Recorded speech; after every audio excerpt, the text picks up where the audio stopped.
Look at verse 25 of the 3rd chapter of Daniel. Again, this is our key verse. He answered and said, Lo, I see 4 men loose, walking in the midst of the fire.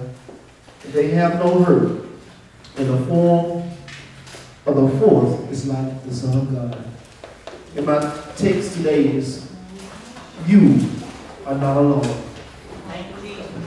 You are not alone.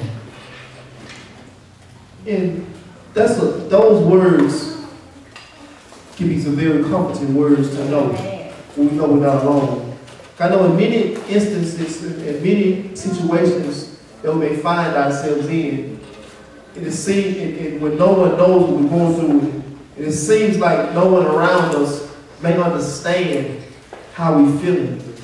No one around us may understand even the depths of the situation that we may be in. Oftentimes it feels like that we may be alone. And it feels like there's no one there that we can go to. And sometimes it seems like there's no one there that can help us. But our topic is, you are not alone. As we look at this 3rd chapter of Daniel, this particular verse, it's a very, very familiar story. Everyone knows the story about the 3 Hebrew boys, Shadrach, Meshach, and Abednego. Those were the names that were given to them when they were taken into captivity.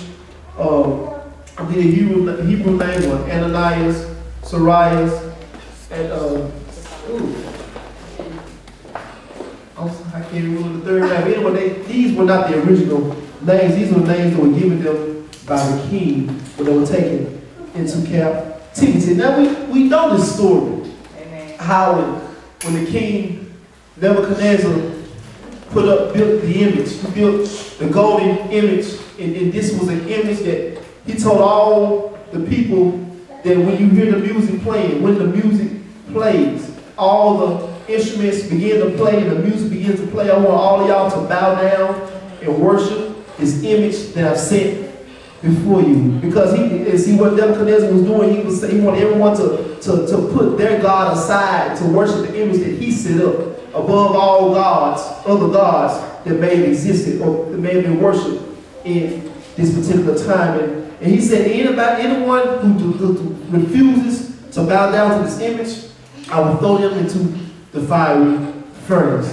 And here you have Shadrach, Meshach, and Abednego.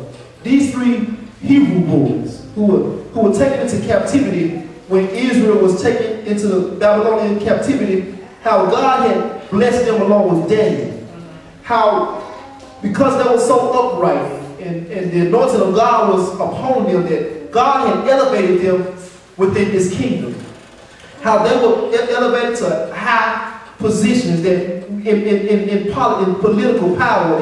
And most people that wants to follow, follow out the political power or political position, they would do anything they can to rise to power. I mean, they would cut somebody this way or lie and cheat on this side to get to these certain positions. But that was not found with Shadrach, Meshach, and Abednego along with Daniel. They did not have to steal, kill, cheat, fight, scheme in order to rise to power, because God was upon their life. His anointing was upon them, and they had risen to excellency. They had risen to a high state, to high status within Babylon, even though they were in slavery. Even though these were slave boys, they had risen to high heights within Babylon because of the blessings of God that was upon their life. And so here they are. They find themselves in this situation, that being Hebrews, they serve the God of the universe. They serve the God of Abraham, of Isaac, and of Jacob. They serve the Almighty One. They serve the one true God, the creator of all the world, of all the earth. They serve the Creator.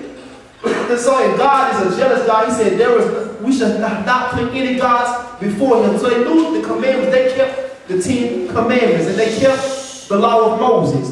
And so here they were in this dilemma. And knowing that not to put any other gods before the one true God. They knew that they could not bow to this image. Let's go back a couple of verses. Look at verse 15. Now, if ye be ready, that at what time you hear the sound of the cornet, flute, harp, sackbut, psaltery, and dulcimer, and all kinds of music, ye fall down and worship the image which I have made. Well, but if ye worship not, ye should be cast the same hour into the midst of a burning fiery furnace. And who is that God that shall deliver you out of my hand? So not only was he telling them to put this image above their own God, he was also mocking the God, mocking God. He said, who is your God to deliver you out of my hand? He's letting them know that you better bow down to my image, because your God can't deliver you. Now Shadrach, Meshach, and Abednego said to the king, "O Nebuchadnezzar, we are not careful to answer you in this manner." Now, see, that was letting him know that we know what we're talking about.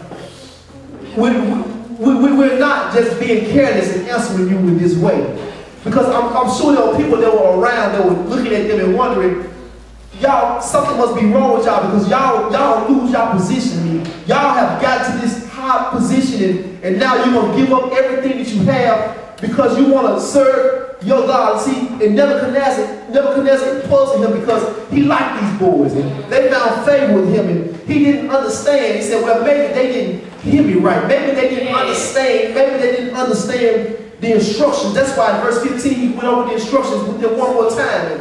And that's why they answered him and said, look, we not careful. We understood what you said the first time, and we were not going to bow down. And look, verse 17, that went on to say, if it be so, our God whom we serve is able to deliver us from the burning fiery furnace, and he will deliver us out of thine hand, O king.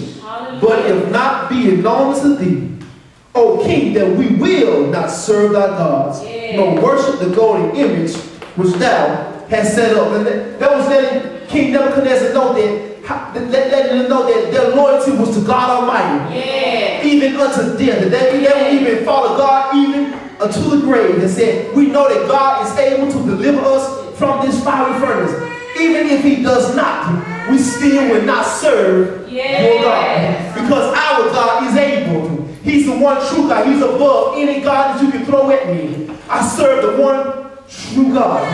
But see, and what happened, so Nebuchadnezzar, he turned up the heat on the fire, because these boys, and you see, they were kind of, I guess, looking at him, to him, they were kind of arrogant.